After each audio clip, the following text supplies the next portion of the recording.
Jean-Philippe Viau vous a dégoté, va vous faire découvrir deux pépites, vraiment à ne rater sous aucun prétexte. Jean-Philippe. Rien de tel que les deux spectacles qui suivent pour vous changer les idées. Le premier est un étonnant ovni théâtral et puis l'autre un savoureux seul en scène qui s'intitule Féministe pour hommes. Écrit, orchestré et interprété par Noémie Delattre, ce grand moment de franche réflexion assumée est aussi habile et désopilant qu'utile et touchant.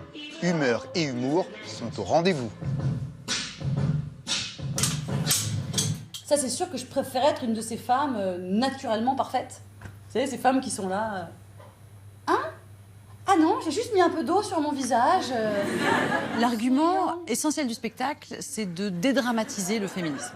Et voilà, l'idée, c'est de dire que le féminisme est tout simplement un humanisme comme les autres.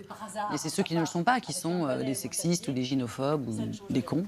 Une femme qui fait le ménage chez elle, c'est une ménagère. Un homme qui fait exactement la même chose, hein, c'est un nouveau père.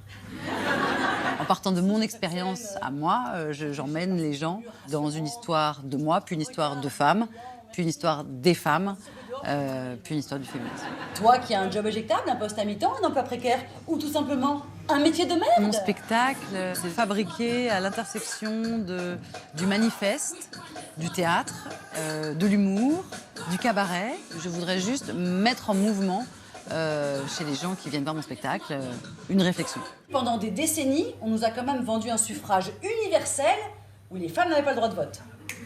Ça aurait pu nous mettre la puce à l'oreille. Ce qui suit est d'un tout autre style, mais aussi digne d'intérêt. Il s'agit d'Imagine, non pas de John Lennon, mais d'Anthony Figueredo et India Izami, plus communément appelés les vice-versa. Leur spectacle plein d'énergie, d'idées et de clownerie à revendre est des plus enthousiasmants. Ils sont mis en scène par Régis Truchy. Attention, place à l'imaginaire. On loupe le bus, on prend le métro, on entre dans le métro, c'est blindé, super blindé. Oh non, on court. Et là dans la rue, il y avait une équipe de télématin avec leur caméra. On était à la télé en direct. C'est les deux personnages qui réalisent leur rêve sur scène, qui est celui de monter un spectacle. Exactement. Voilà. En fait, on incite les spectateurs à puiser dans la part d'enfance en eux, quoi. C'est ça. Exactement.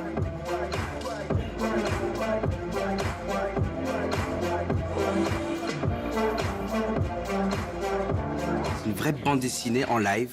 Il y a le baratineur et le baratiné, tout simplement. C'est une bonne idée ou pas? Mais ouais, c'est peut-être une bonne idée.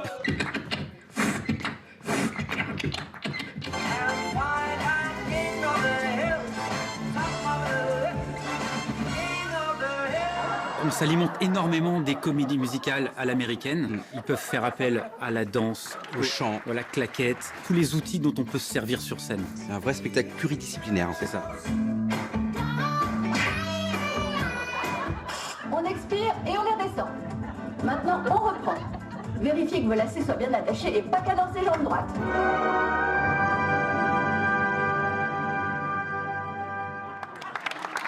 Il y a un joli travail d'observation autant dans le spectacle en solo de Noémie Delattre que dans l'originale prestation des vice-versa.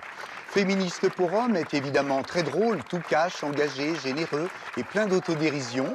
Quant à Imagine, c'est effectivement là une incroyable virée dans le rêve à gogo que nous convie ce clownesque duo de briques et de broc, mais à l'imagination toute chic et toute choc.